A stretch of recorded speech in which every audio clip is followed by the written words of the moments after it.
Hello and welcome all. Today we shall see internal floating head heat exchanger. Internal floating head heat exchanger.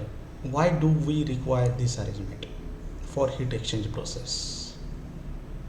Since we have studied earlier fixed tube heat exchangers, and this fixed tube heat exchanger go with one problem.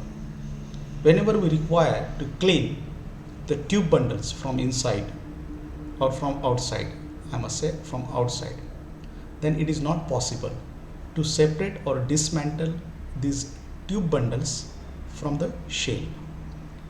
It is because this shell is welded with the fixed tube sheet, and that is why we call this as a fixed tube heat exchanger. So it is not possible for us to separate or dismantle the tube sheet along with the tube bundle from the heat exchanger, so that cleaning of this tube bundle can be done. So it is not possible. A mechanical cleaning from outside can be done.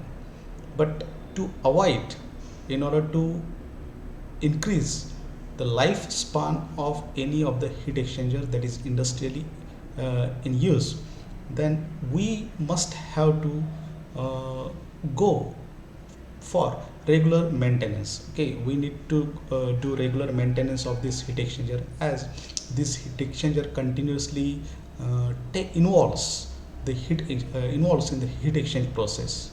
Okay, so one of the fluid flow through the tube side, another fluid flow from the shell side, heat exchange takes place, and there is a possibility that scale formation on the tube side may takes place, and it is necessary time to time or periodically this scale form should have to be separated or removed.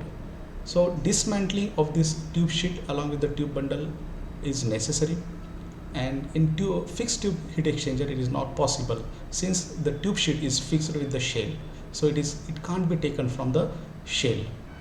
Moreover, there is one problem, scale formation when it takes place on the tube side. Tubes, when this scale formation takes place, then the heat exchange process becomes less efficient. Okay, as the scale formation would not allow scale formed on these tubes would not allow the heat exchange process to be very efficiently carried on, as the heat cannot, or the one of the fluid that is moving from the fluid one of the fluid that is moving from the tube may not give away its all of latent heat to the fluid that is moving around the shell side, or that is passing from the shell side, and therefore we can say that the heat exchange process will be affected when a mechanical cleaning time to time has not been done. Okay, scale formation becomes a major problem in all of the heat exchanger, and to rectify that one, or to get rid of the scale formed on the what we say tubes, on the tubes, it is necessary that it need mechanical cleaning periodically, and therefore the disadvantage that the fixed tube heat exchanger had has been solved in internal floating head heat exchanger. So what this internal floating head heat exchanger consists of, or what are the constituent, or what this internal floating head heat exchanger have, so that it could be a different from the fixed tube heat exchanger. All arrangement appears here is the same. Okay, all the arrangement appears here is the same. So here the tube bundles, that is incorporated in the tube sheets. Okay, this tube sheet is not at all fixed on either side of this heat exchanger. I must say that this tube sheet, is what we can say is clamped. Okay, it is clamped. This tube sheet is clamped to the shell as well as to the what we say channel. Okay, channel in between channel and shell, the tube sheet is clamped. So whenever we just want to dismantle, it is rather easy to unclamp that these tube sheets, okay, and easily this tube sheet can be separated, or tube bundles along with the tube sheet can be separated. So clamping is done to hold the tube sheet in between channel and shell. Okay, so here this specific arrangement is done. So when you see at this diagrammatic representation, at one side, okay, at one side this tube sheet, okay, this tube sheet is not fixed, instead it is clamped in between the channel and the shell, and therefore unclamping can be done whenever we require to dismantle this one. So this is fixed, okay, this is fixed in between channel and shell. So this end of the tube sheet holding the tubes is called as stationary tube sheet, okay, this is called as stationary tube sheet. So one side of the shell and tube heat exchanger carry the stationary tube sheet, which is clamped between shell and channel, okay, which is clamped between shell and channel, while on the other side, okay, while on the other side you can see it over here, while the other side of this shell and tube heat exchanger, the tube sheet, okay, the tube sheet is kept hanging, okay, it is the tube sheet is kept hanging, okay. So that is why this name is given floating, okay, floating tube sheet. This is not having any other support as that you can see on the one side of this shell and tube heat exchanger, where this is clamped, while the other end of the tube sheet, okay, while the other part or other end of the tube sheet is kept hanging, and therefore this is called as floating tube sheet, okay, floating tube sheet, okay, floating tube sheet. This floating tube sheet, okay, this floating tube sheet is clamped, okay, it is clamped between the floating head, okay, it is clamped between this tube sheet, okay, this tube sheet is clamped, okay, this tube sheet is clamped in between floating head and clamping, okay, floating head and clamping. This tube sheet here you can see is clamped in between floating head, so this is a floating head, and clamping, okay, clamping. So this clamping can be half split, which can be split into half, okay, this clamping can be split into half so that dismantling can easily be done, and all of the tube sheet, all of the tube bundle along with the tube sheet can be taken out, okay, rather easily, and that is why this arrangement is done. So here you can see the tube sheet, okay, the tube sheet is clamped between floating head, okay, this is the floating head, and clamping, okay, clamping, and this clamping can be half splitted so that dismantling or separation of this tube sheet along with the tube bundle can be done easily, okay. Moreover, this end of this shell and tube heat exchanger, okay, this end of this shell and tube heat exchanger is kept slightly smaller in diameter, okay, this is kept slightly smaller in diameter. So whenever just we want to separate or dismantle this portion, okay, this portion of this tube sheet along with the tube bundle, then the diameter of this section or diameter of this part or diameter of this area, okay, diameter of this area should be smaller as compared to the other part of the shell side, okay, other part of the shell. It is done, it is deliberately done in order to withdraw the entire tube bundle, okay, entire tube bundle from the channel end, okay, from the channel end, okay, and that is why this portion, okay, this portion would have a slightly smaller diameter as compared to the other part of this shell and tube heat exchanger, in order to withdraw, or this could able to withdraw, this tube sheet along with the tube bundle from the channel side, okay, from the channel side. Once the clamp ring is half splitted, this is then rather easy to separate this out. Moreover, as we know that all other arrangement, as baffles are present, all other arrangement like this one is same. So this shell is having the two openings, one for the inlet of inlet of fluid and other for the outlet of fluid.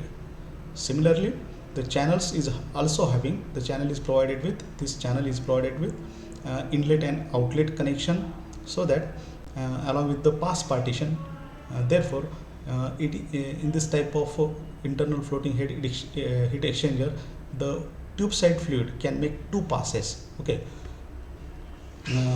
that is why this internal floating head heat exchanger is also a class, also a 1-2 type heat exchanger. Okay,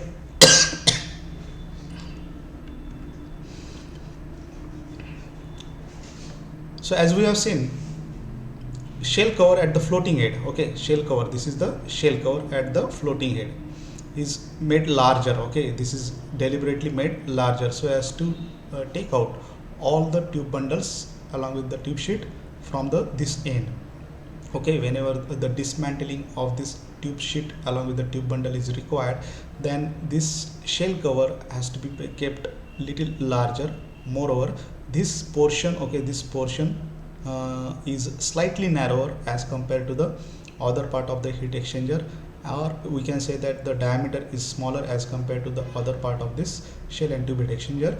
So all this arrangement is done only to make this to have this internal floating head a advantage, that the mechanical cleaning of each of the component that make the heat exchanger is possible. Okay, so we can say that this portion, another shell cover is what we can say is larger. Okay, larger.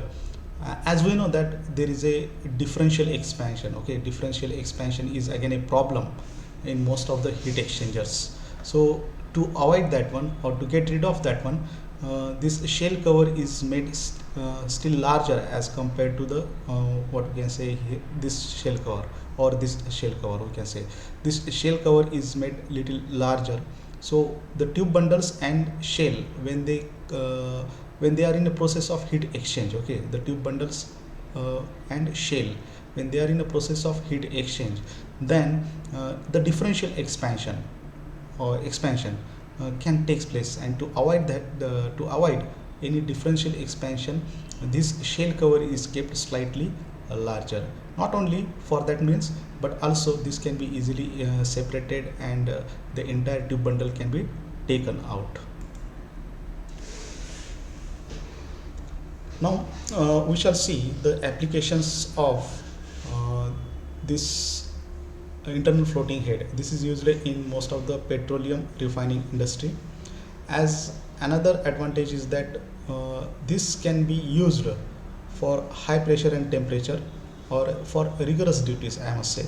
So whenever there is a high pressure occurs or high temperature, so such such material, when they are entering into the process, then we call this as a rigorous duties. Okay, so this heat exchanger or internal floating head heat exchanger is used for what we say rigorous duties. Okay, when our temperature or pressure is high enough, and also if the fluid that is entering is dirty fluid, then in that case also internal floating head exchanger can be used. But it is not possible to use fixed tube heat exchanger whenever the liquid is dirty, or the fluid that is entering in the process is dirty. Okay, so advantage, so the advantage, as we have discussed, that this internal floating head is built or constructed only for the purpose to avoid or to get rid of the difficulties or the problems that fixed tube heat exchanger would have that had. So what were that disadvantage? Mechanical cleaning of the tubes from the outside was not possible to be done in case of what do you say fixed tube heat exchanger. But this difficulty has been resolved in internal floating head heat exchanger, since in this internal floating head heat exchanger the tube sheet is on one side clamped, and other side it is still clamped, but the tube sheet which is holding the tube bundles is actually uh, uh, actually uh, carry what we say, one as a stationary and other as a floating. Okay, one as a stationary and other as a floating. Okay, one as a stationary portion and other as a floating. And therefore this floating end, from this floating end of the tube sheet, it can be easily dismantled from the whole of the equipment. And that is why we can say that this problem of mechanical cleaning of the tube bundles from outside can easily be done in case of internal floating head. But this is a problem associated with most of the fixed tube heat exchanger.